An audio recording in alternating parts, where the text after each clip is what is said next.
ॐ शुक्लाम्बरधरं विष्णुं शशिवर्णं चतुर्भुजं प्रसन्नवदनं ध्यायेत् सर्वविघ्नोपशान्तये। या देवी स्तूयते नित्यं विबुधैर्वेदपारगैः सा मे वसतु जिह्वाग्रे ब्रह्मरूपा सरस्वती। निधये सर्वविद्यानां विषजे भवरोगिणां गुरवे सर्वलोकानां दक्षिणामूर्तये नमः। श्रीदक्षिणामूर्तिसुदेशिकेन्द्रं द्वैपायनं सूत्रकृतं मुनीन्द्रं श्रीशङ्करं भाष्यकृतं यतीन्द्रं मद्देशिकं चापि नमामि विद्यै। ॐ सहना भवतु सहनौ भुनक्तु सह वीर्यं करवावहै तेजस्विनावधीतमस्तु मा विद्विषावहैः। ओम शांति शांति शांति।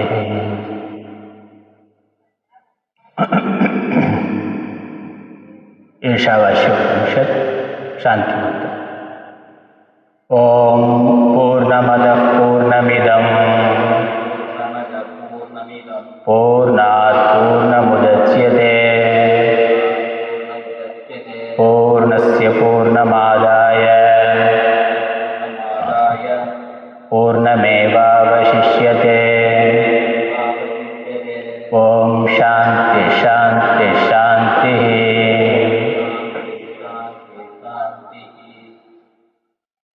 मंत्रங்கள் 1. ओम ईशावास्यमिदं सर्वं यत्किञ्च जगद्यां जगत् तेन त्यक्तेन भुञ्जीताः मा कृतः कस्यचित् धनं कुर्वन्नेवेह कर्माणि जिजीविषेच्छदगंसमाः। एवं त्वयि नान्यते तोऽस्ति न कर्म लिप्यते नरे असुर्या नामते लोकाः अंधेन तमसा वृताः तागुंस्ते प्रेत्या विगच्छन्ति ये के चात्मकनो जनाः अनेजदेकं मनसो जवीयः नैनद्देवा आप्नुवन् पूर्वमर्षत् तद्धावतोऽन्यानत्येति तिष्ठत्तस्मिन्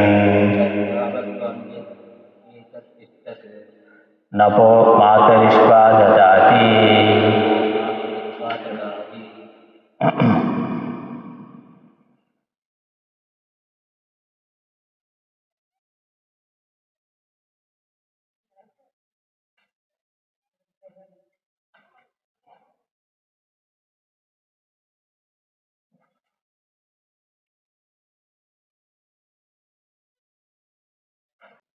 12வது பக்கம் 4வது மந்திரம் 12வது பக்கம்.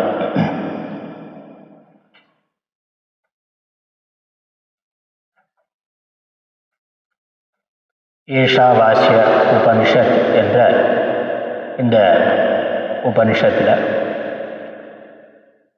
முதல் 3 மந்திரங்கள் பார்த்திருக்கின்றோம். 4வது மந்திரத்தினுடைய பதப்பொருள் பார்த்திருக்கிறோம். என்னுடைய பாஷ்யம் பார்க்கணும். 4வது மந்திரத்திலிருந்து 8வது மந்திரம் வரைக்கும் 5 மந்திரங்கள் ரொம்ப முக்கியமானவை. ஆத்ம லக்ஷணத்தை சொல்லக்கூடியவை. முதல் மந்திரத்தில் ஈஷாவாஸ்யமிதம் சர்வம் என்று சொல்லப்பட்டது.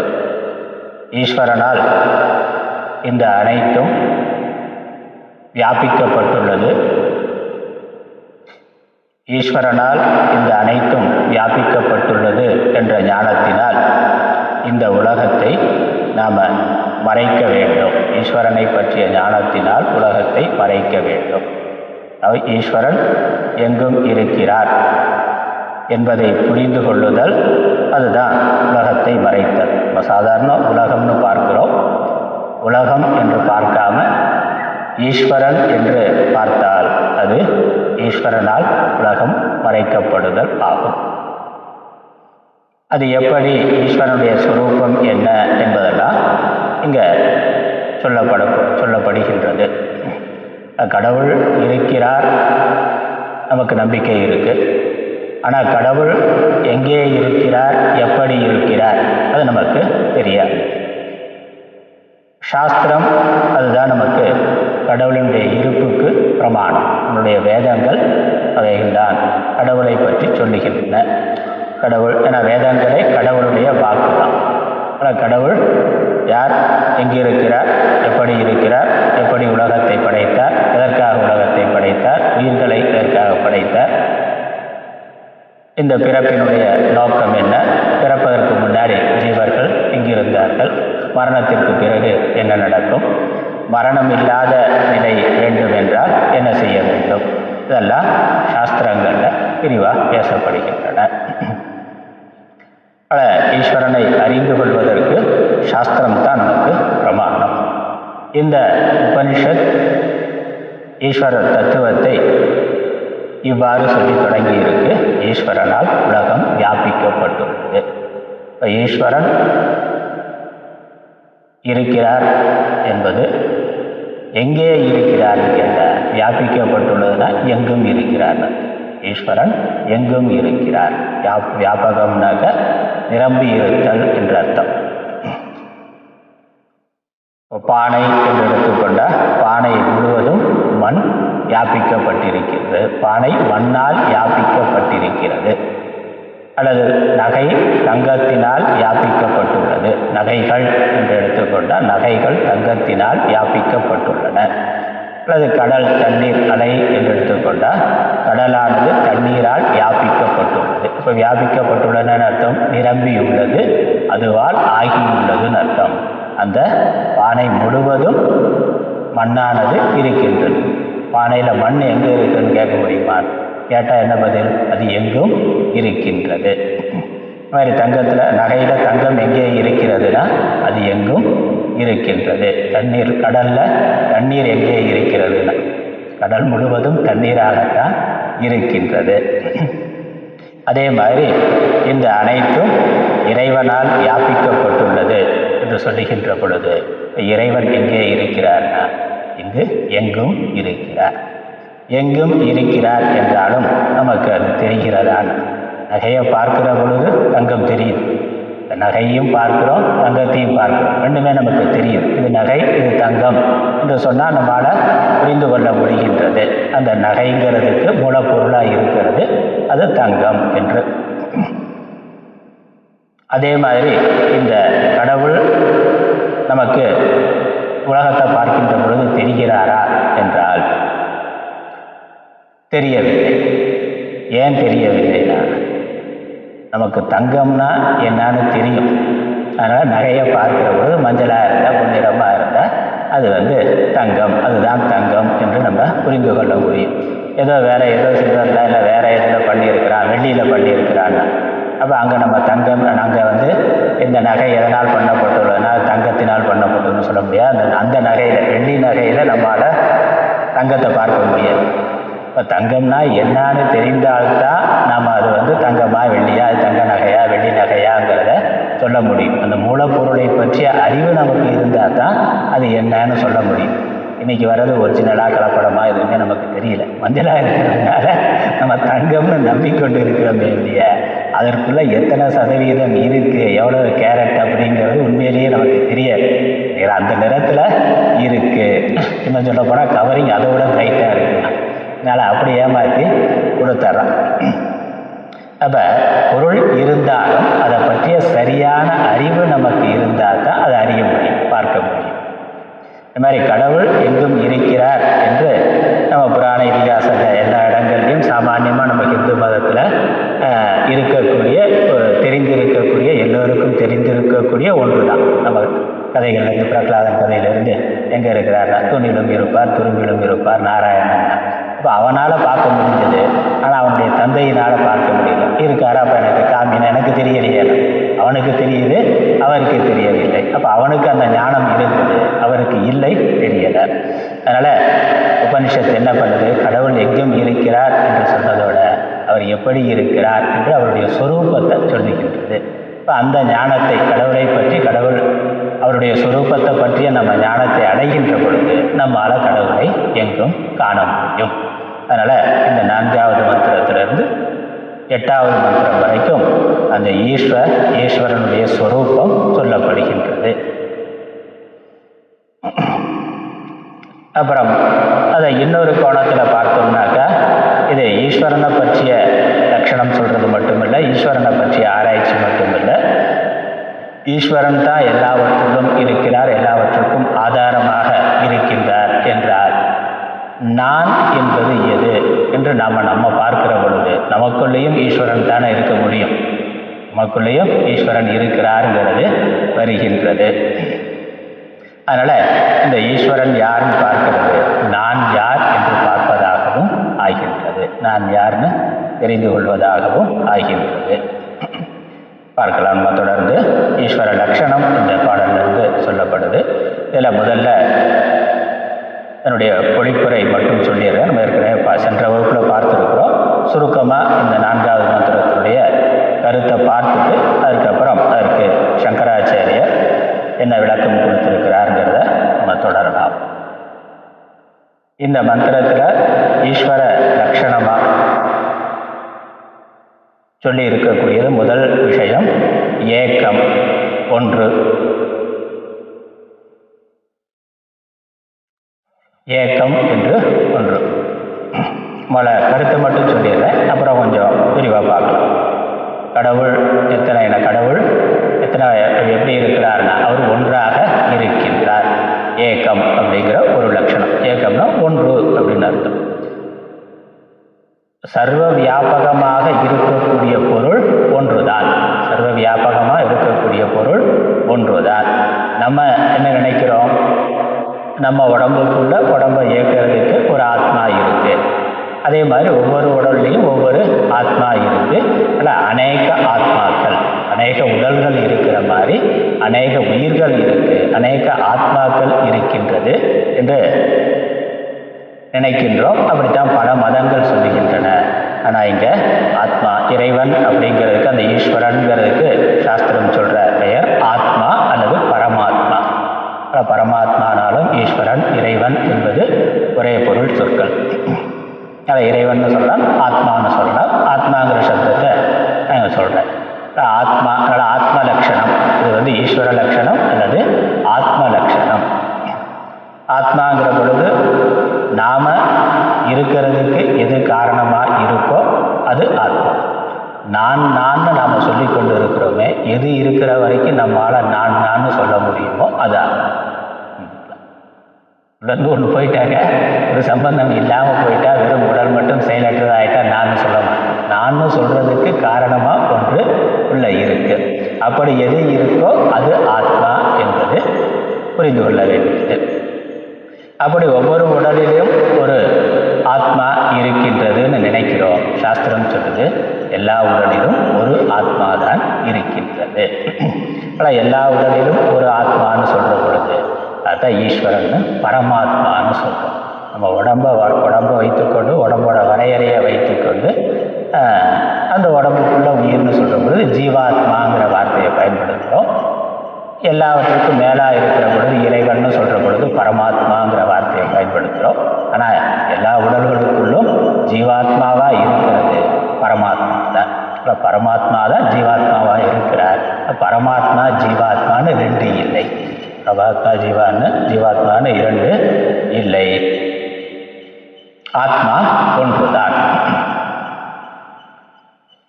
இது முதல் விஷயம், முக்கியமான விஷயம். பல உதாரணங்கள் பார்க்கிறோம். தங்கம் நகையை எடுத்துக்கொண்டாலே நகைகள்னு அநேகம் இருந்தாலும் அதுக்குள்ளே இருக்கக்கூடிய தங்கம்ங்கிறது ஒன்று தான். இத்தனை லைட் இருந்தாலும் அதுக்கு பின்னாடி இருக்கக்கூடிய மின்சாரங்கிறது ஒன்று தான். லைட்டு, ஃபேனு தனித்தனியாக வேறு செயல்கள் செய்தாலும் அந்த உடல் வேறு மாதிரி இருந்தாலும் அதற்குன்னு வேறு செயல்பாடுகள் இருந்தாலும் அதற்கு பின்னாடி பின்னாடி இருக்கக்கூடிய சக்தி ஒன்றுதான். அதே மாதிரி எல்லா உலகத்தில் இருக்கக்கூடிய எல்லா பொருள்களுக்கும் ஆதாரமாக அது இருப்பதற்கும் இயங்குவதற்கும் காரணமாக இருக்கிறது ஒரே பொருள் தான். அதனால் ஏக்கம். அதற்கப்புறம் அடுத்து இன்னொரு லட்சணம் சொல்லுது, இது எல்லாவற்றுக்கும் ஆதாரமாக அது இருக்கின்றது.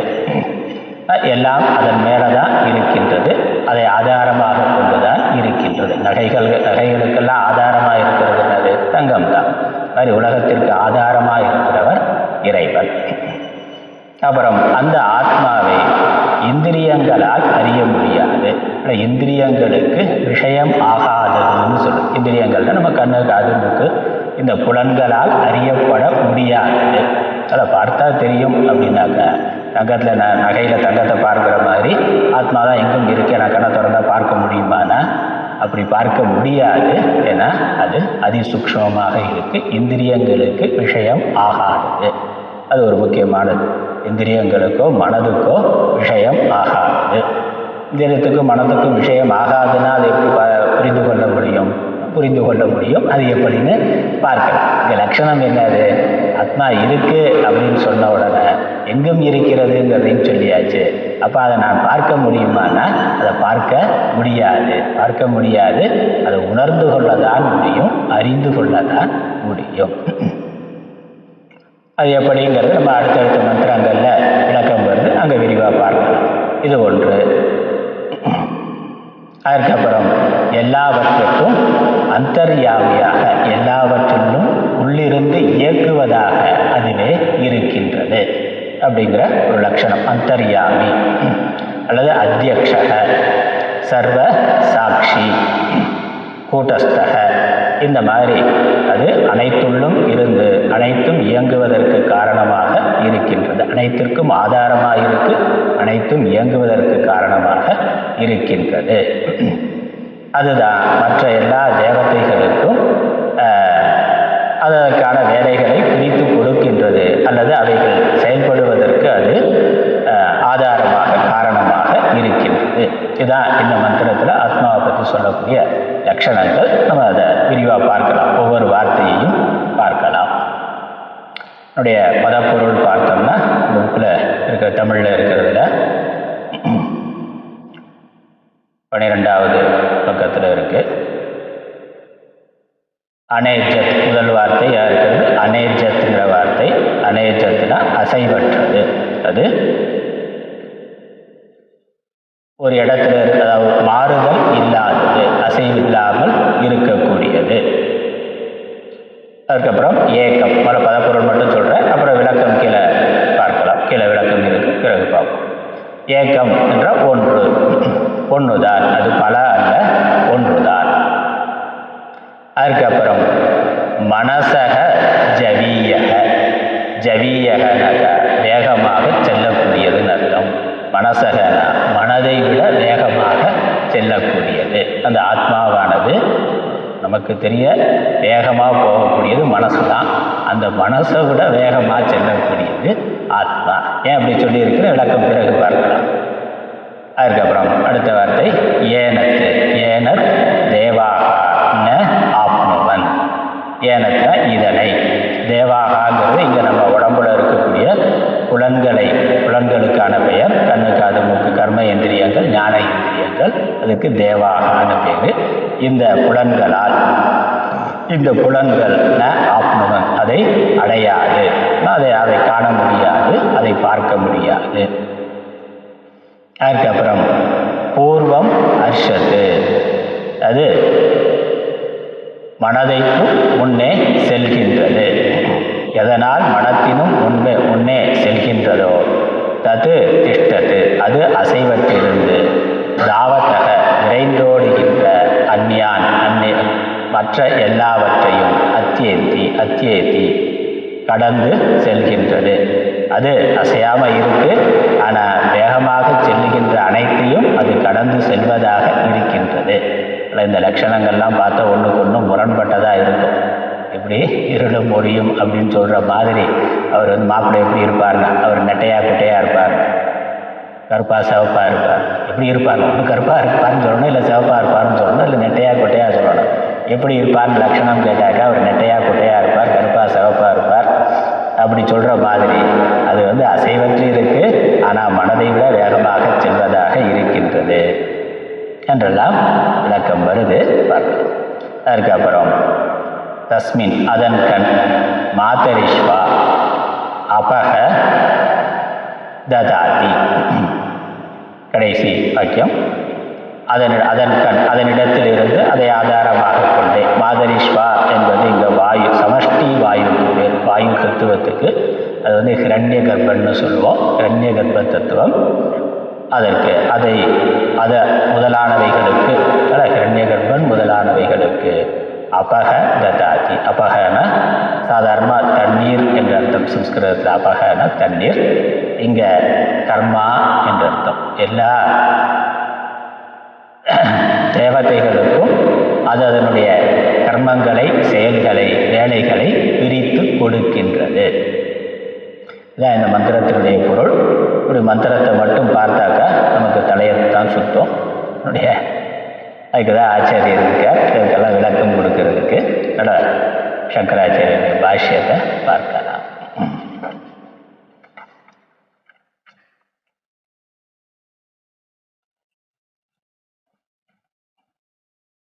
நம்ம கையில் இருக்க புக்கில் தமிழில் மட்டும் இருக்குது. நான் சம்ஸ்கிருதத்தில் சொல்லிவிட்டு அதுக்கப்புறம் அதுக்கு விளக்கமும் சொல்லிவிட்டு பிறகு தமிழில் இருக்கக்கூடிய அர்த்தத்தை நம்ம பார்க்கலாம். பாஷ்யம். அனேஜத் ந ஏஜத் ஏஜ்ரு கம்பனே கம்பனம் சலனம் ஸ்வ அவஸ்தா பிரச்சுதிஹி தத்வர்ஜிதம் சர்வதா ஏகரூபம் இதி அர்த்தः. ஒரு வாக்கியம். அனேஜத், அனேஜத்ங்கிற முதல் வார்த்தைக்கு என்ன அர்த்தம்னா ந ஏஜத் அனேஜத். ஏஜத்னா என்னது? ஏஜ்ரு என்ற அந்த தாது, அந்த ரூட்டு, அந்த வினை சொல்லுக்கு கம்பனே என்ற அர்த்தம். கம்பனேனா கம்பனம், சலனம், அசைதல், செல்லுதல், நகர்தல் என்ற அர்த்தம். அப்போ என்னது?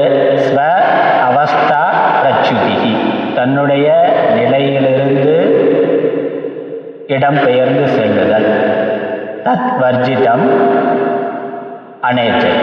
அதனால் ஏஜத்தினாக்கா இருக்கிறார், உட்கார்ந்துருக்கிறார், அப்புறம் எந்திரிச்சு போயிடறாருன்னா தன்னுடைய ஒரு இடத்துல இருந்து அங்கே இருந்து செல்லுதல் என்பது.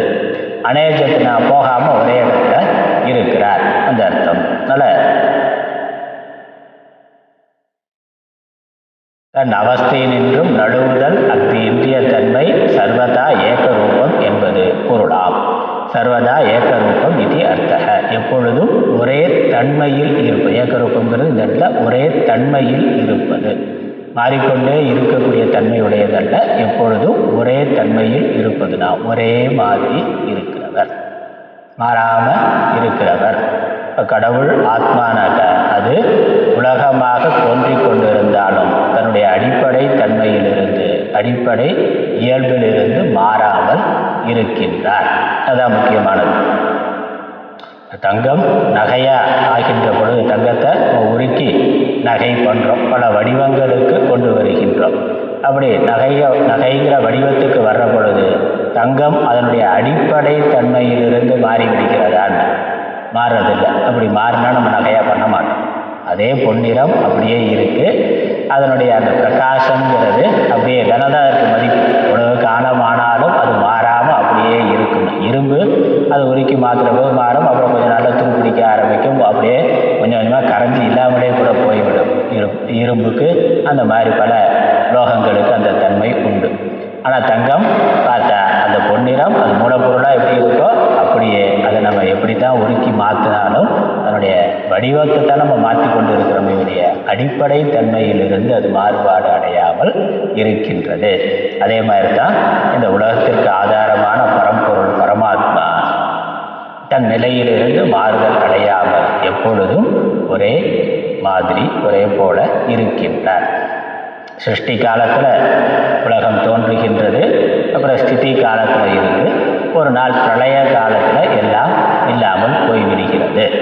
நம்ம சாஸ்திரப்படி யுக கணக்கெல்லாம் சொல்லுது, எவ்வளவு காலத்துக்கு இருக்கும் என்பது சொல்லுகின்றது. அப்புறம் பிரளய காலத்தில் ஒரு 100 வருடங்களுக்கு நெருப்பாக இருக்கும், 100 வருடங்களுக்கு தண்ணீராக இருக்கும். அப்புறம் எல்லா உயிர்கள் தோன்றி இருக்கக்கூடிய எல்லாமே லயமாகிவிடும் என்று சொல்லுது. பிரளயத்தில் பிரளயம், மகா பிரளயம் அப்படிங்கிறதெல்லாம் இருக்கு. அப்படி பிரளயம் ஆன பிறகு என்ன இருக்கும்? பிரளயம் ஆகிவிட்டால் என்ன இருக்கும்? கடைசியா என்ன மிச்சம் இருக்கும்? சிருஷ்டி தோன்றுவதற்கு, சிருஷ்டியெல்லாம் அழிந்த பிறகு என்ன கடைசியாக இருக்கும்னா, சிருஷ்டி தோன்றுவதற்கு முன்னாடி என்ன இருக்குதோ அது இருக்கும். அப்போ தான் அடுத்த சிருஷ்டி வரும். இந்த உலகம் தோன்றி ஒரு காலத்தில் எங்கேயோ தோன்றி வந்திருக்குன்னா, அது தோன்றுவதற்கு முன்னாடி ஒரு ஆதாரம் இருந்திருக்கலாம். எங்கேயோ இதில் இருந்து தானே தோன்றி வந்திருக்கு. இப்போ அந்த மூலம் அது சிருஷ்டிக்கு முன்னாடி இருந்து இருக்கிறது. அது சிருஷ்டி ஆனது கிடையாது, அது எப்பொழுதுமே இருக்கக்கூடியது. அது சிருஷ்டி வந்த பிறகு சிருஷ்டியாக அதுவே வெளிப்படுகிறது, சிருஷ்டியாக அதுவே தெரிகின்றது. இந்த சிருஷ்டி அழிகின்ற பொழுது பிரளயத்தில் அது மாத்திரம் இருக்கின்றது. அதான் பார்க்கலங்க பள்ளி கொண்டு இருக்கக்கூடிய பெருமாள் தான். அது பிரளயத்தில் எல்லாம் போனாலும் அவர் மட்டும் இருப்பார். பிரளயத்தில் எல்லா அவரால் சிருஷ்டிக்கப்பட்ட எல்லா உலகங்களும் லயமான பிறகும் அவரே இருப்பார். அதுக்கப்புறம் அவருக்கு எப்போ தோணுதோ அப்போ திரும்ப பிரம்மாவை படைச்சு, அவருடைய நாபிகமலத்திலிருந்து படைச்சு, அவர்கிட்ட வேதத்தை கொடுத்து, திரும்ப முன்னாடி எப்படி சிருஷ்டி இருந்ததோ அதே மாதிரி நீ சிருஷ்டி பண்ணுன்னு அனுப்பிச்சு விடுவார். இன்னொரு சிருஷ்டி வரும், உலகம் நடக்கும். திரும்ப கொஞ்சம் பல ஆயிரம் வருடங்களுக்கு பிறகு, பல யுகங்களுக்கு பிறகு அந்த சிருஷ்டியும் போகும். அதனால் இது முடிவில்லாமல் போய் கொண்டு இருக்குது. ஆனால் இப்படி எத்தனை யுகங்கள் எவ்வளவு சிருஷ்டிகள் வந்து போனாலும் ஆதாரமான பொருள் மாறாமல் அப்படியே இருக்கின்றது. அதான் முதல் விஷயம். ஏன்னா அதுவும் மாறி போய்விட்டால், அதுவும் அழிந்து போய்விட்டால் அதுக்கப்புறம் திரும்ப சிருஷ்டி வர முடியாது. அறிவியல்லே அதை ஒத்துக்கொள்வது இல்லை. எவ்வளோ நட்சத்திரங்கள் தோன்றுது, இருக்குது, அழிந்து போகின்றது. திரும்ப புதுசாக நட்சத்திரங்கள் இப்பொழுதும் தோன்றிக் கொண்டே இருக்குங்கிறான். கேலக்சியை பார்த்தா நம்ம இதை வானியல் சாஸ்திரத்தை பார்த்தாக்கா நட்சத்திரங்கள், இப்போ இருக்கக்கூடிய நட்சத்திரங்கள் ஏற்கனவே பல நட்சத்திரங்கள் அழிந்து போகுது. அது ஒரு பக்கம் நடந்து கொண்டே இருக்குது. நட்சத்திரங்கள் அழியிறது, கிரகங்கள் அழியிறதுங்கிறது ஒரு பக்கத்தில் நடந்து கொண்டே இருக்குது. இன்னொரு பக்கத்தில் உற்பத்தி ஆகிறதுங்கிறது நடந்து கொண்டே இருக்கின்றது. அப்போ அந்த உற்பத்தி ஆகிறதுக்கான மூலப்பொருள் எங்கே இருந்து கொண்டே இருக்குது. ஒரு மூலப்பொருள் மாறாமல் இருந்து கொண்டே இருக்குது. அதிலிருந்து வருது, இருக்குது, போகுது. மழை வெயில் காலத்தில் எல்லாம் காஞ்சி போயிடுது. அடுத்த மழை வந்தால் எல்லா மரம் செடிகள்லேருந்து அந்த சாதாரண புழு பூச்சிலேருந்து எல்லாம் வந்துடுது. நதியை பார்த்தா கம்ப்ளீட்டாக வறண்டு போயிருக்கு, எதுவுமே இல்லை. ஆனால் அடுத்து மழை வந்து தண்ணீர் வந்தால் எல்லாமே, எல்லா மீன்கள், புழு பூச்சி எல்லாம் வந்து எங்கே இருந்தது வரைக்கும் எங்கே இருந்ததுன்னா இருக்குதுன்னா, இப்போ அது எங்கேயும் போகிறதில்ல, இருக்குது, வந்தது, இருக்குது, திரும்ப போய்கிறது. இப்போ இது ஒரு முடிவில்லாத தொடர்ச்சியாக இருக்குது. அப்போ இதற்கு ஆதாரமாக ஏதோ ஒன்று இருக்குது, அது மாறுபடாமல் இருக்கின்றது. அதனால் அதான் முதல் விஷயம்.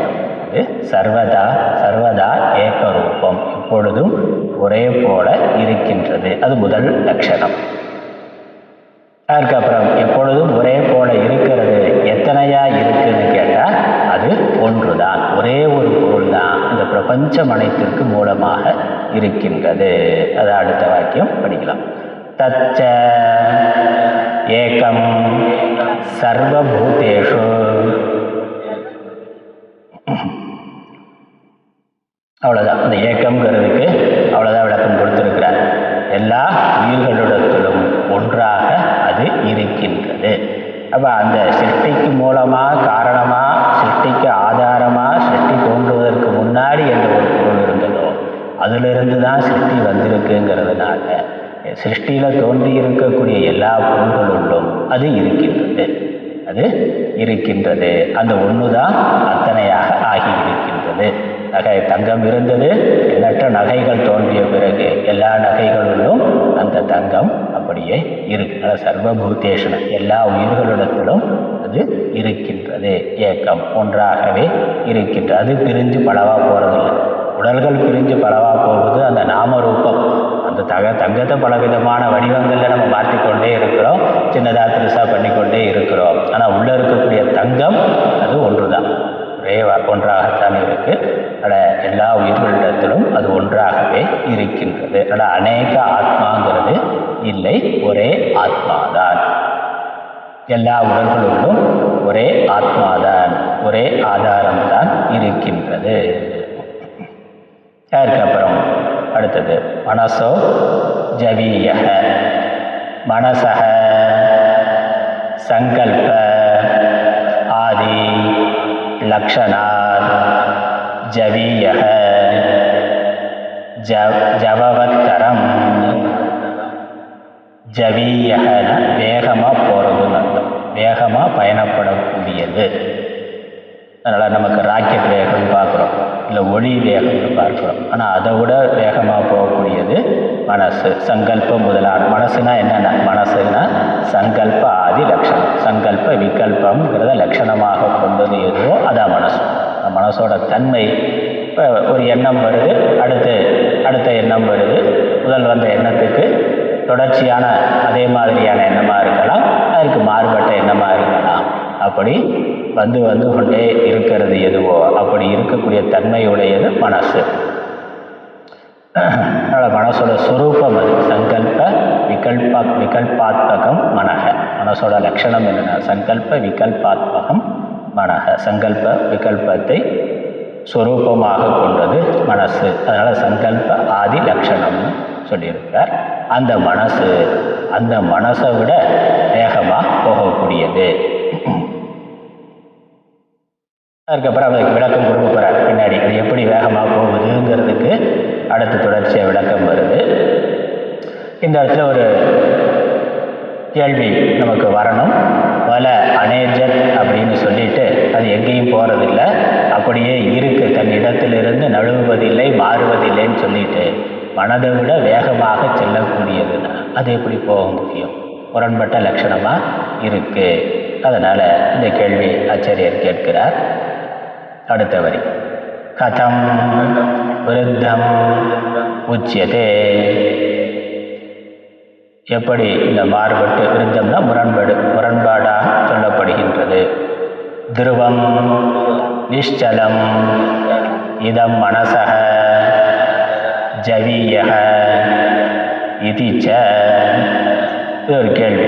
இப்படி முரண்பாடு போல அனைத்துன்னு சொல்லிட்டு நிலையானது துருவம்னாக்கா மாறாமல் அப்படியே உறுதியாக இருக்கக்கூடிய துருவ நட்சத்திரம் சொல்கிறோமே, துருவம்னா நிலையாக இருந்து மாறாதது, நிஷ்சலம் சலனம் இல்லாதது, அப்படி ஒரு லட்சணம் சொல்லிட்டு அப்புறம் மனசக ஜவீயக மனதை விட வேகமாக போகக்கூடியதுன்னு இப்படி முரண்பட்ட லட்சணம் சொல்லி, அப்படி முரண்பட்ட லட்சணங்களோடு இருக்க முடியுமா? அது எப்படி சாத்தியம் அப்படின்னு கேட்டால் அதற்கு விளக்கம் கொடுக்குறார்.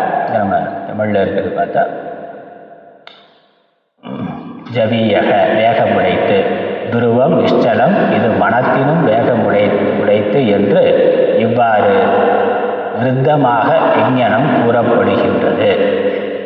விருத்தம்னா முரண்பாடாக எவ்வாறு அது கூறப்படுகின்றது அப்படின்னு கேட்டால் அதற்கு விளக்கம். ந ஏஷதோஷக நிருபாதி உபாதிமத்வேன உபபத்தேஹே.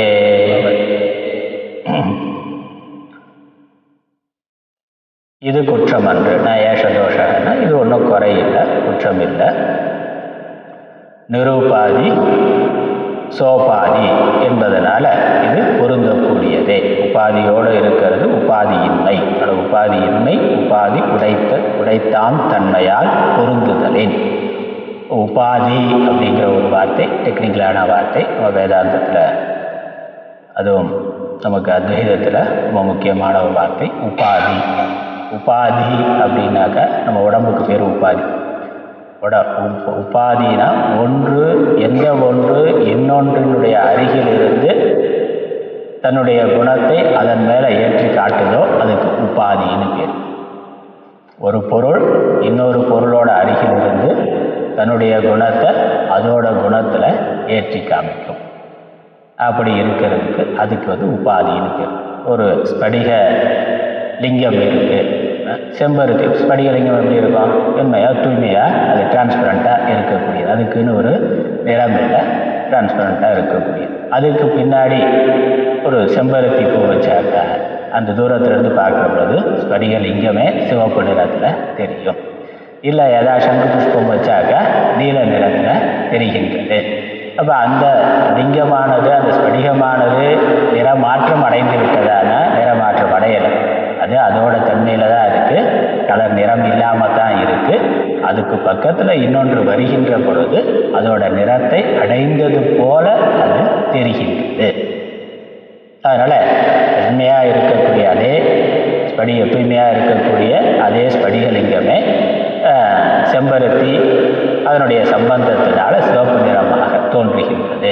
இப்போ அந்த செம்பருத்தி அந்த பூவுக்கு உபாதின்னு பேர். அந்த லிங்கத்துக்கு உபஹிதம் என்று பேர். லிங்கத்துக்கு எது மறைக்கப்படுகின்றதோ அதுக்கு உபஹிதம்னு பேர், மறைப்பதற்கு உபாதின்னு பேர். அதனால் இந்த ஆத்மாவானது தான் எவ்விதமான மாறுபாடும் இல்லாததாக இருக்கு. அது உடலை எடுக்கின்ற பொழுது உடலோட மனதோட சம்பந்தத்தினால அது மாறுபட்டது போல தெரிகின்றது. அதில் மனசுன்னு ஒன்று வர்ற பொழுது அந்த மனசோட சம்பந்தப்பட்டு மனசோட சேர்ந்து அது செயல்படுகின்ற பொழுது அது மாறுபடுவது போல தெரிகின்றது. ஆகாசம் இருக்கு, ஆகாசம் எங்கும் வியாபித்ததா, எங்கும் நிரம்பியதா இருக்கு. ஆகாசம் எங்கேயாவது போகுமானா, இருக்க இடத்த விட்டு ஆகாசம் போகுமானா போக முடியாது. போகிறதுக்கு இன்னொரு இடம் இல்லை. அதுதான் எல்லா இடங்கள்லையும் இருக்கு, எல்லாத்துக்கும் அவகாசம் கொடுத்துருப்பதா இருக்கு. ஆனால் ஒரு பானையை நம்ம செய்த பிறகு அந்த பானைக்குள்ள இடைவெளி வந்துடுது. பானைன்னு ஒரு வடிவத்தை நம்ம உண்டு பண்ண உடனே அதுக்குள்ளே ஸ்பேஸ் இருக்குல்ல, பானைக்குள்ளே இடைவெளி இருக்குது. அப்போ அந்த பானையை நகர்த்தி நம்ம கொண்டு போகிற பொழுது உள்ளே இருக்கக்கூடிய ஆகாசமும் போவதாக தெரிகின்றது. உள்ளே இருக்க ஆகாசம் வெளியே இருக்க ஆகாசம் ரெண்டும் ஒன்று தான். ஆனால் பானைன்னு ஒரு உடல் வருகின்ற பொழுது அதற்குள்ளே இருக்கக்கூடிய ஆகாசம் அந்த பானை நகருகின்ற பொழுது அதுவும் நகர்வதாக செல்வதாக தெரிகின்றது. அதே மாதிரி இந்த ஆத்மா சர்வ வியாபியாக இருக்கு, தன்னிலையிலிருந்து மாறாததாக இருக்கு. ஆனால் உடல்கள் மனது இவை தோன்றுகின்ற பொழுது அதோடு சேர்ந்து அது இயங்குவதாக செயல்படுவதாக தெரிகின்றது. மின்சாரம் இருக்கு, மின்சாரத்துக்கு என்ன நிறம்னா, மின்சாரத்துக்கு ஏதாவது நிறம் சொல்ல முடியுமா? ஒன்றும் இல்லை. ஆனால் அது ஒரு லைட்டோடு சேர்க்கிற பொழுது அந்த ஒரு விளக்குங்கிற ஒரு உடலோடு அது சேர்க்கின்ற பொழுது அந்த விளக்கு என்ன நிறமாக இருக்கோ அந்த நிறத்தில் அது ஒளிரும். விளக்கு வெண்மையாக இருந்தால் வெண்மையாக வருது. இன்றைக்கி கலர் கலராக பார்க்கணும், எல்இடி லைட்டு எல்லா கலர்லேயும் கலர் கலராக வந்து கொண்டு இருக்குது. அப்போ அது அந்த மின்சாரத்தோட அடிப்படை தன்மை அப்படியே தான் இருக்குது. ஆனால் அது எந்த விளக்கோடு சேருகின்றதோ அதுக்கேற்ற மாதிரி அது ஒரு தன்மையை அடைந்தது போல தெரிகின்றது, ஒரு நிறத்தை அடைந்தது போல தெரிகின்றது. இல்லை லைட்டில் சேர்ந்தால் ஒளியாக வருது, அதே ஃபேனில் சேர்ந்த பொழுது காற்றா வருது. இல்லை மிக்சி கிரைண்டர்னாக்கா அதனுடைய செயல்பாடு வேறையாக இருக்குது. ஃப்ரிட்ஜாக இருந்தால் அதுவே குளிர்ச்சியாக இருக்குது, வாட்டர் ஹீட்டாக இருந்தால் அதுவே சூடாக இருக்குது. அப்போ அந்தந்த உடம்புக்கு தகுந்த மாதிரி முற்றிலும் நேர் எதிரான செயல்பாடு இருக்குது. ஒன்று குளிர்ச்சியை உண்டு பண்ணுவதாக இருக்குது, இன்னொன்று வெப்பத்தை உண்டு பண்ணுவதாக இருக்குது. இந்த உடல் வேறு அந்த உடல் வேறு, ஒன்று முற்றிலும் மாறுபட்ட செயல்பாடு உடையதாக இருக்குது. ஆனால் ரெண்டுக்கும் காரணமாக இருக்கிறது என்னது? ஒரே சக்தி. அதில் மாறுபாடு இல்லை, அது அப்படியே தான் இருக்குது. இதோட சேருகின்ற பொழுது மாறுபட்டது போல தெரிகின்றது. அதே தான் இந்த உடல்களோடு சேருகின்ற பொழுது, மனதோடு சேருகின்ற பொழுது அது செல்லுகின்றது, செல்வது போல இருக்கின்றது. அதுக்கு தான் இங்கே விளக்கம் கொடுக்குறார். அதனால் உபாதி நிருபாதி அந்த வார்த்தை ஞாபகம் வச்சுக்கணும். நிருபாதி உபாதி. இந்த ஆத்மாவுக்கு இப்படி நம்ம புரிந்து கொள்ளணும். ஆத்மாவுக்கு ரெண்டு ரூபம் இருக்கு. ஆத்மா அல்லது இறைவனுக்கு 2 வடிவங்கள் இருக்கின்றன. எந்த உடம்பும் எடுக்காமல் இருக்கிற பொழுது அவருக்கு நிர்குண பிரம்மம்னு பேர். ஒரு உடம்பை எடுத்துக்கொண்டு இருந்தால் அவருக்கு ஈஸ்வரன்னு சொல்கிறோம். கடவுளை நம்ம கோயிலில் பார்க்குற பொழுது ஈஸ்வரன், சிவன், விஷ்ணு, விநாயகர், முருகன், அம்பாள்னு வடிவங்கள்லாம் பார்க்குறோம். அதே தெய்வ சக்தியை தான் ஒரு உடம்போடு சேர்த்து ஒரு வடிவமாக நம்ம பார்க்குறோம் சகுணமாக பார்க்கிறோம், சகுண இறைவனா சகுண ஈஸ்வரனா பார்க்கிறோம். அதே சமயம் அவர் அப்படி தான் இருக்கிறாரானா அப்படி இல்லை, அந்த உடம்பு இல்லாத பொழுது அவர் நிர்குண பிரம்மமாக இருக்கிறார். அதனால் அந்த ஆத்மாவுக்கு பரமாத்மாவுக்கு இரண்டு வடிவம். ஒன்று உடல் இல்லாத வடிவம், அது நிரூபாதி நிர்குணம். இன்னொன்று உடம்பை எடுத்துக்கொண்ட வடிவம் சகுணம் சௌபாதி. விளக்கம் கொடுக்கிறார், அடுத்த வரி படிக்கலாம். தத்ர நிருபாதிகேன ஸ்வேன ரூபேண உச்யதே அநேஜதேகமிதி மனசः அந்தఃகரணஸ்ய சங்கல்ப விகல்ப லக்ஷணஸ்ய உபாதேஹே அனுவர்த்தனாத் இக தேகஸ்தஸ்ய மனசः பிரம்மலோகாதி தூரகமனம் சங்கல்பேன க்ஷணமாத்ராத் பவதி இதி அதः மனசः ஜவிஷ்டத்வம் லோகே பிரசித்தம். தத்ர இந்த நிருபாதி உபாதி என்பதில், தத்ரனாக்க இதில் அர்த்தம், இதில்னா இதில் இந்த நிருபாதி உபாதி, உபாதி இல்லாமல் இருக்கிறது உபாதியோடு இருக்கிறது என்பதில் நிருபாதிக்கேன ஸ்வேன ரூபேன உச்சியது. அது என்னது? அநேஜத் ஏகம் இதி, அநேஜத் ஏகம் இதி நிருபாதிக்கேன ஸ்வேன ரூபேன உச்சியது. அது அநேஜத் என்றும் ஏக்கம் என்றும் தன்னிலையிலிருந்து மாறாதது ஒன்றாக இருக்கின்றது என்று சொல்லப்படுகின்ற பொழுது, அது அதனுடைய இயல்பான நிலையில் இருக்கிற பொழுது அது நிருபாதி, அது உபாதி இல்லாமல் இருக்கிறது, உபாதி இல்லாததுன்னு அர்த்தம். அப்புறம் மனசக மனசக உபாதேகே அனுவர்த்தனாத். இந்த மனசுங்கிற உபாதியோட அது சேருகின்ற பொழுது, மனசு போனால் மனசோட சேர்ந்து அதுவும் போவதாக இருக்கின்றது. ஆகாசம் ஆகாசமாக இருக்கிற பொழுது அப்படியே ஒன்றாக இருக்கு, எங்கும் மாறாததா இடம் பெயராததா இருக்கு. அதே ஒரு பானையை செய்த பிறகு பானை 10 பானை பண்ணிட்டாங்க, 10 பானையிலையும் 10 ஆகாசம் வந்துருச்சுன்னா 10 ஆகாசம் வந்தது போல இருக்கு. 10 லிட்டர் 5 லிட்டர்னா பானைக்கு அளவு சொல்கிற பொழுது எதுனா அளவு சொல்கிறோம், அதுக்குள்ளே இருக்கக்கூடிய ஸ்பேஸுக்கு தான் அளவு சொல்கிறோம். உண்மையிலே ஸ்பேஸை வரையறைப்படுத்த முடியாது.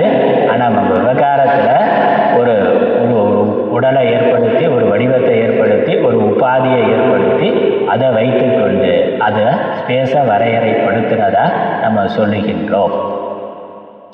அல்லது சூரியன் ஒரே சூரியனாக இருக்கிற அந்த ஒரு சூரியன் கீழே நீர்நிலைகளில் பிரதிபிம்பிக்கின்ற பொழுது ஒவ்வொரு நீர்நிலையிலும் ஒவ்வொரு சூரியன் தெரியுது. 10 குடத்தில் தண்ணீர் இருந்தாக்க 10 குடத்துலேயும் சூரிய பிரதிபிம்பம் ஏற்பட்டு ஒன்றொன்றிலையும் சூரியன் இருக்கிறதா 10 சூரியன் தெரியுது, 1000 சூரியன் தெரியலாம். இப்போ சூரியன் 1000 ஆயிடுச்சானா இல்லை, அது அதுவாக இருக்கிற பொழுது ஒன்று தான்.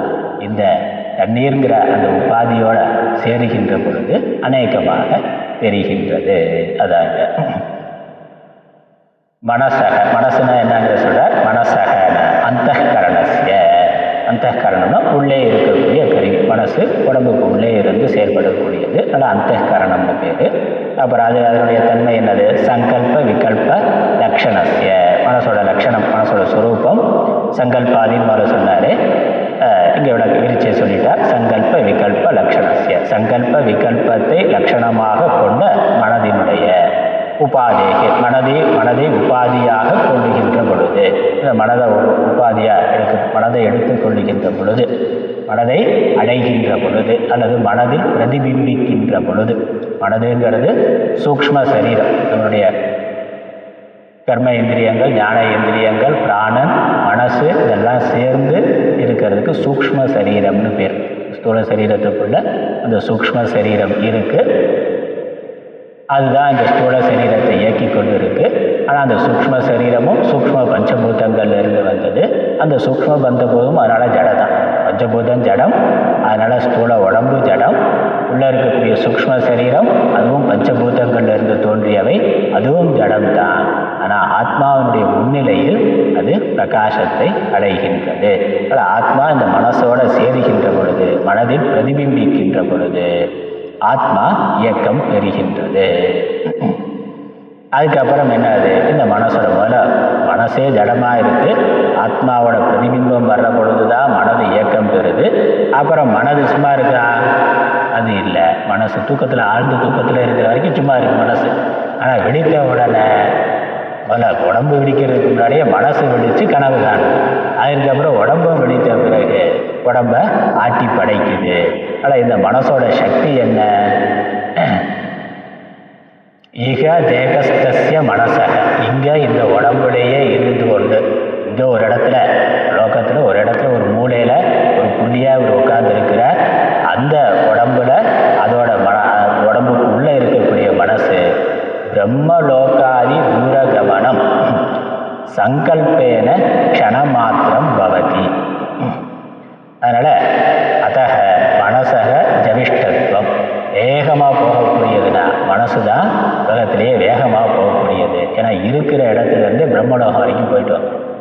ஆனால் எங்கே இருக்கிற இடத்துலேருந்து மற்ற உடம்பு போகணும்னாக்கா அதுக்கு சைக்கிளோ காரோ பஸ்ஸோ ரயிலோ ரொம்ப தூரமாக போகணும்னா ஃப்ளைட்டோ ஏதோ ஒன்று வேணும். ஆனால் மனசு போகிறதுக்கு ஒன்றுமே வேண்டியதில்லை. இருக்கிற ஒரு கிளாஸில் இருக்கிற போதே போயிட்டு வந்துடும். இல்லை எங்கே இருந்தாலும் படுக்க இந்திரியங்கள் கண்ணு எங்கே இருக்கோ மனசு எங்கேயோ போயிடும். அதுக்கு அந்த சக்தி சாமர்த்தியம் இருக்குது. அதனால் வேகமாக செல்லக்கூடியது. இருக்கிற இடத்துல இருந்து மிக வேகமாக க்ஷண நேரத்தில் எங்கேயோ ஒரு லோகத்துக்கு ஒரு செகண்ட் போயிட்டு திரும்பி வந்துடும். திரும்பி வர அதற்கு போயிட்டு அடுத்த செகண்ட் திரும்பி வந்துடும். ஒரு செகண்டில் ஏதோ அமெரிக்காவில் இருக்க பற்றி பேரனையோ பேத்தியோ பற்றி ஒரு நினைவுக்கு போயிட்டு திரும்ப அடுத்த செகண்ட் இங்கே வந்துடுது தான் முடியுதில்லை. அப்போ மனசு தான் வேகமாக போகக்கூடிய, மனசுக்கு அந்த சக்தியானது இருக்குது. லோக்கே பிரசித்தம் சொல்லிட்டேன். இது நமக்கே தெரிந்த ஒன்று. மனது வேகமாக பயணப்படக்கூடியதுங்கிறது நம்ம எல்லோருக்கும் தெரிந்த ஒன்று. இருக்கிற இடத்துல இருந்தே கற்பனை உலகங்களில் அது எங்கே வேணாலும் அந்த கற்பனை உலகங்களை படைக்கக்கூடிய சக்தியும் இருக்குது. அது நினைத்த இடத்துக்கு போயிட்டு வரக்கூடிய சக்தியும் க்ஷண நேரத்தில் போயிட்டு வரக்கூடிய சாமர்த்தியமானது இந்த மனதுக்கு இருக்கின்றது.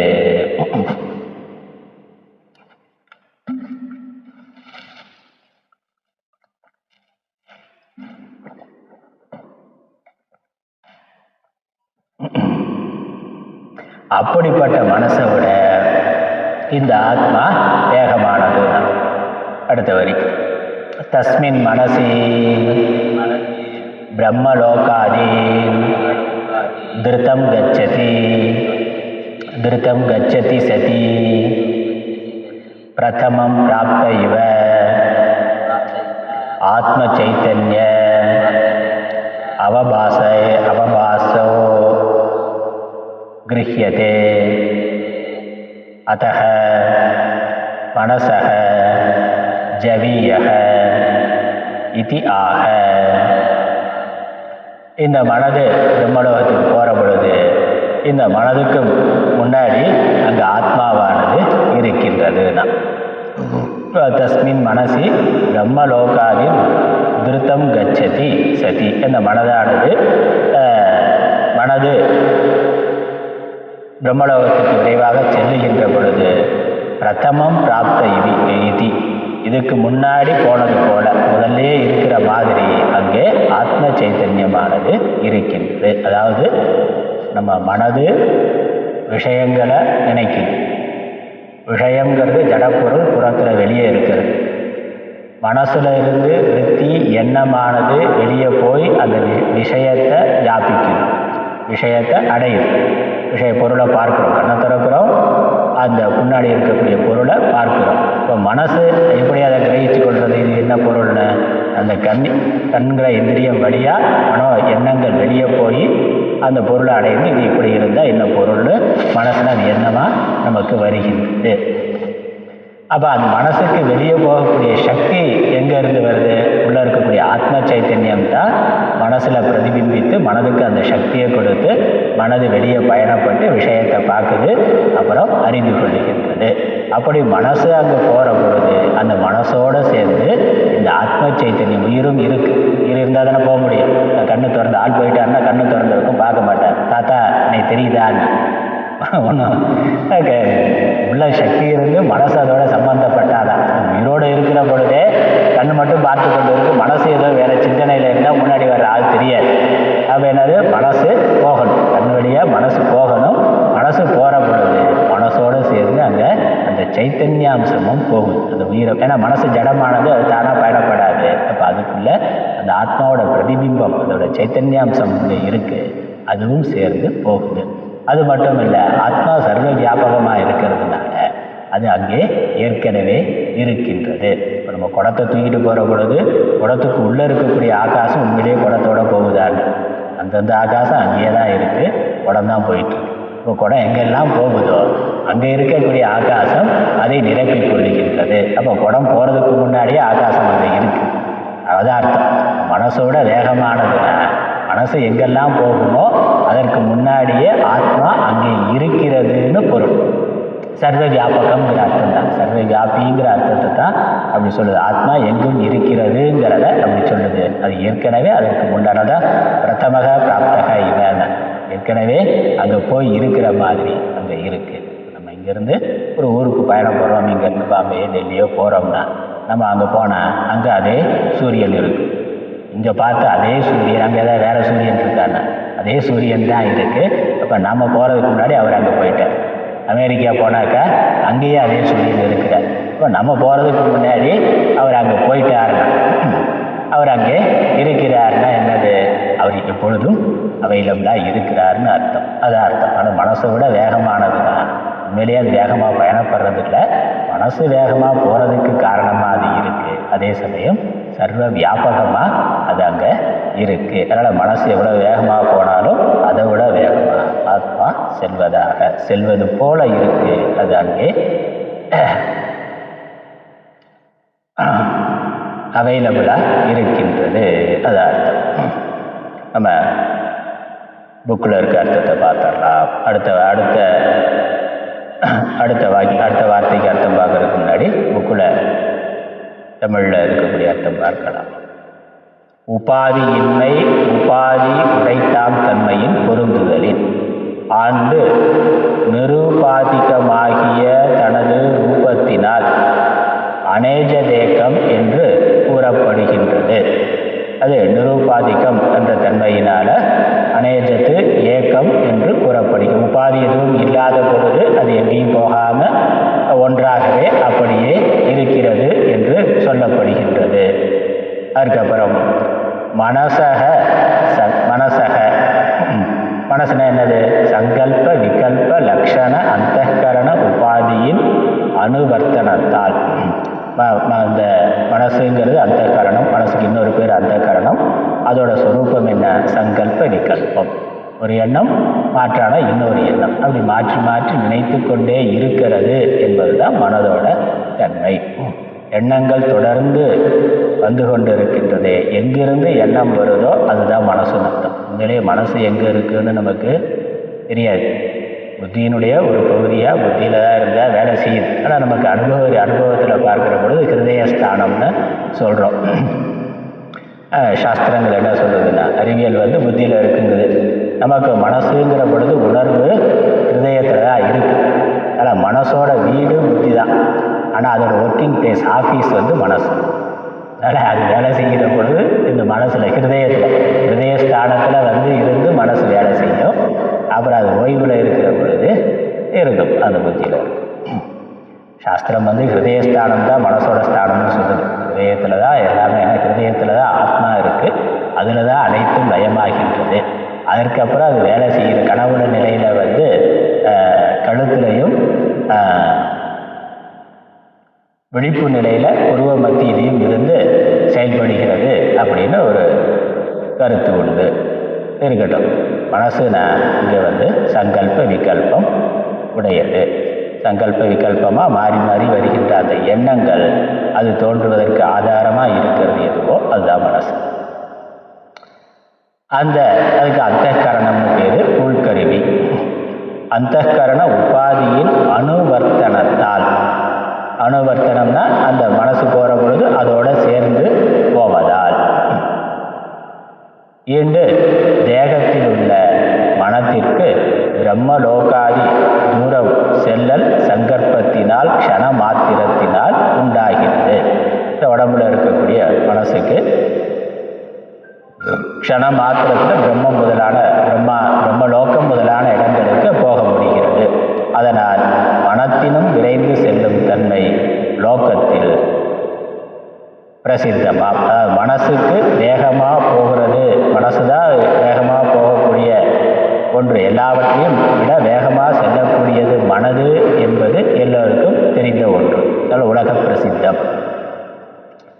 அப்படிப்பட்ட அந்த மனதை விட அந்த மனத்தில் பிரம்மலோகாதிகளை சீக்கிரம் செல்லுங்கால் முதலில் அடைந்தது போன்று ஆத்ம சைத்தன்ய விளக்கமானது கவருகின்றது, அங்கே போய் அதை கிரகிப்பதாக இருக்கின்றது. அதனால் மனத்தினும் விரைந்து செல்லுகின்றது என்று கூறப்பட்டது. அதனால் மனசோட இது வேகமாக போகுதுன்னு சொல்லப்படுகின்றது. அடுத்த வரை நைனத்தேவா தியோதன நைனத் தேவாகா, தேவாகாங்கிறதுக்கு என்ன அர்த்தம்னு சொல்றாரு. முதல்ல தியோதனாத் தேவாகா சக்ஷு ஆதீனி இந்திரியாணி ஏதத் பிரகிருதம் ஆத்ம தத்துவம் ந ஆப்னுவன் ந பிராப்தவந்தஹ. தேவாகனா சாதாரணமாக நமக்கு தேவர்கள் என்பது மனிதர்களோட உயர்ந்த பிறவி என்று புராண இதிகாசங்கள் சொல்லி நமக்கு தெரியும். தேவலோகம்னு இருக்குது, அங்கே இருக்கக்கூடியவர்கள் தேவர்கள், மனிதர்களோட அதிகமான சக்தி உடையவர்கள் என்பது சாமானிய கருத்து. இங்கே தேவாகாங்கிறது கண் முதலான, சக்ஷுனா கண் முதலான இந்திரியங்களை குறிக்கின்றது. அந்த ஏன்னா தியோதனாத் தேவாகா பிரகாசம் உடையது, பிரகாசத்தோடு இருக்கிற தேவர்கள் அப்படின்னாலே பிரகாசம், ஒளி வடிவானவர்கள் அப்படின்னு அர்த்தம். இந்த தேவன் அப்படிங்கிற சப்தத்துக்கு ஒளி வடிவம் என்ற அர்த்தம். ஆனால் தேவர்கள் ஒளி சரீரத்தை உடையவர், நம்ம மண் சரீரத்தை உடையவர்கள். தேவர்கள் அக்னிய சரீரமாக கொண்டவர்கள், ஒளி வடிவம் உடையவர்கள். அதனால தான் அவர்களுக்கு தேவர்கள்னு பேர். அதே மாதிரி உடம்புல இருக்கக்கூடிய கண்ணு, காது, மூக்கு, நாக்கு இவைகள் பிரகாச உடைய தன்மை உடையதாக இருக்குது, அறியும் தன்மை உடையதாக இருக்குது. அதனால் இவைகளும் ஒளி வடிவம். அதனால் இதற்கு தேவாகான்னு பேர், தேவகன்னு பேர். கண்ணு, காது, மூக்குக்கு தேவகன். அது பிரகாசத்தன்மையினால், அதனுடைய ஒளிரும் தன்மை, பிரகாசத்தன்மை, அறியும் தன்மையினால் இந்திரியங்களுக்கு தேவர்கள் என்று பெயர். அந்த இந்திரியங்கள் ஏதத்து பிரகிருத்தம் ஆத்ம தத்துவம், இந்த ஆத்ம தத்துவத்தை ந ஆப்னுவன், ந ஆப்னுவன்னா ந பிராப்தவந்தக, அது அடைய முடியாதுன்னா இந்திரியங்களால் அறிய முடியாது. இந்த ஆத்மா எங்கும் ஒன்றாயிருப்பது, எங்கும் நிறைந்தது, இந்திரியங்களால் அறிய முடியாதது. அதான் விஷயம். சொன்னால் இந்திரியங்களுக்கு விஷயம் ஆகாதது. அதனால் மனசு வெளியே போகுது, விஷயங்களை பார்க்குது. இப்போ ஆத்மாவும் தானே சர்வ வியாபியாக இருக்குது, நான் வெளியே இருக்க ஆத்மாவை பார்க்கிறேன். எனக்கு உள்ளே இருக்க ஆத்மாவை பார்க்க முடியலன்னா வெளியே இருக்கக்கூடிய ஆத்மாவை நான் பார்க்கிறேன் அப்படின்னு பார்க்க முடியுமா? அப்படி இந்திரியங்களுக்கு விஷயமாகுது. லைட் எரியுது, அதுக்கு கீழே முன்னாடி இருக்கக்கூடிய எல்லா பொருள்களையும் அது காட்டுகின்றது, பிரகாசிக்கின்றது. அந்த லைட்டு அது எரியறதுக்கு எது காரணமாக இருக்கோ அந்த மின்சாரத்தை பிரகாசிக்க முடியுமா? பிரகாசிக்க முடியாதே. எந்த மின்சாரம் இருக்கிறதுனால லைட் எரியுதோ அந்த லைட் எரியுது எல்லா பொருள்களையும் காமிக்குதோ, அந்த லைட்டினால தான் ஒளிர்வதற்கு காரணமாக இருக்கக்கூடிய மின்சாரத்தை காட்ட முடியுமா, பார்க்க முடியுமா, அறிய முடியுமான்னா முடியாது. அதே தான் அதனால் கண்ணால் நம்ம எல்லா பொருள்களையும் பார்க்கிறோம். எல்லா பொருள்களையும் கண்ணால் பார்க்கிறோமே, நம்ம கண்ணையே நம்ம பார்த்துக்க முடியுமா? பார்க்க முடியும். கண்ணால் பார்க்கிறோம். கண்ணால் பார்க்கிறோங்கிறது தான் கண் இருக்குங்கிறது பிரமாணம். நம்ம எல்லா பொருள்களையும் பார்க்குறியா, பொருள் இருக்கா இல்லையான்னு கேட்டால் என்ன சொல்கிறோம்? அதனால் பார்த்து இருக்குது இல்லைன்னு சொல்கிறோம். எப்படி இருக்குன்னு சொல்கிறேன்னா, பார்த்தா தெரியுது இருக்குது சொல்கிறோம். அப்போ உனக்கு கண் இருக்கான்னு என்ன சொல்கிறது? இருக்குது அப்படின்னு சொன்னால் எங்கே நீ பார்த்தியா கேட்கலாமா? கண் இருக்கு, உன் கண்ணை நீ பார்த்தியா? பொருளை பார்த்து தானே இருக்குன்னு சொல்கிறேன். இப்போ உன் கண்ணை நீ பார்த்தியா? என் கண்ணை நான் பார்த்ததில்லை. என்னைக்காவது பார்க்க முடியுமா? என்றைக்குமே பார்க்க முடியாது. அதனால் உனக்கு கண் இல்லை அப்படின்னு சொன்னேன். அது பகுத்தறிவான. அப்படி தான் கடவுளை சொல்கிறான். கடவுளை நான் பார்க்கல, அதனால் இல்லைன்னு. கடவுள் கண்ணுக்கு முன்னாடி தெரியலை, பார்க்கலை, அதனால் இல்லைன்னா. உயிரையும் தான் பார்க்கல, அதனால் இல்லைன்னு சொல்ல முடியுமா? உயிர் கண்ணுக்கு முன்னாடி தெரியலை, அதனால உயிர் இல்லை, நான் உயிரோட இல்லை, ஏன்னா நான் பார்க்கல சொல்கிறேன். அப்படி சொல்கிற மாதிரி தான். அப்போ எது இருக்கிறதுனால பார்க்க முடியுதோ அதுதான் கண். அதனால் கண்ணால் கண்ணை பார்க்க முடியாது. அதே மாதிரி இந்த இந்திரியங்கள் இருப்பதற்கும் இயங்குவதற்கும் எது காரணமாக இருக்கோ அது ஆத்மா. அதனால் இந்திரியங்களால் ஆத்மாவை பார்க்க முடியாது. இப்போ ஆத்மா இருக்குங்கிறதுக்கு என்ன பிரமாணம்? இந்த இந்திரியங்கள் இருக்குது, வேலை செய்யுதுங்கிறதே பிரமாணம். நான் உயிரோடு இருக்கேங்கிறதுக்கு என்ன ஆதாரம்? ஓட்டு போட போனால் நீ யாருங்கிறதுக்கு ஆதாரம் கேட்குறான்ல, அவன் கெஜெட்டில் நீக்கிட்டான், செத்துட்டாருன்னு போட்டான்.